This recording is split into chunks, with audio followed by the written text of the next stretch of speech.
786 News Channel Media. Your voice, our report. బంగాళాఖాతంలో ఏర్పడిన వాయుగుండం గత 5 రోజుల నుంచి శ్రీలంక దేశానికి అష్టదిక్తగా తునాతునకలు చేసింది. అలాగే అదే తుఫాను దిత్వా తుఫానుగా మారి మన బంగాళాఖాతంలో పాండిచేరికి సమీపంగా 150 కిలోమీటర్లు, అలాగే చెన్నై తీరానికి 250 కిలోమీటర్ల దూరంలో కేంద్రీకృతమై ఉంది.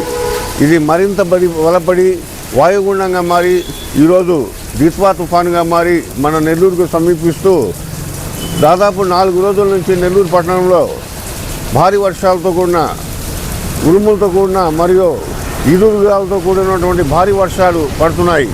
అలాగే ఒక నెల్లూరు కాకుండా ప్రకాశం, గుంటూరు, కృష్ణా జిల్లా, ఉభయ గోదావరి జిల్లాల వరకు ఈ తుఫాను దిత్వా తుఫాను ప్రభావం ఉంటుందని అధికారులు అప్రమత్తమై ప్రజలకు అన్ని విధాల జాగ్రత్తలు చెప్తున్నారు.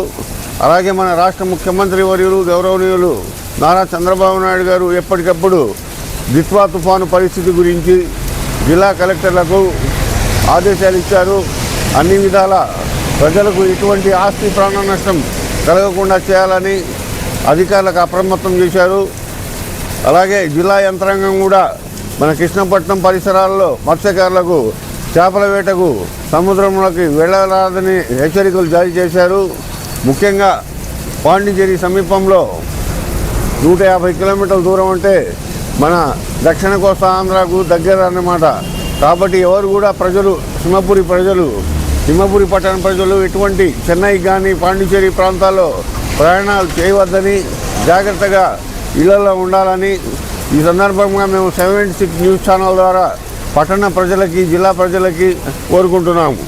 786 న్యూస్ మీడియా జిల్లా. వీడియో కనుక మీకు నచ్చినట్టయితే please like, share, follow, subscribe, పక్కనే ఉన్న బెల్ ఐకాన్ ని ప్రెస్ చేయండి.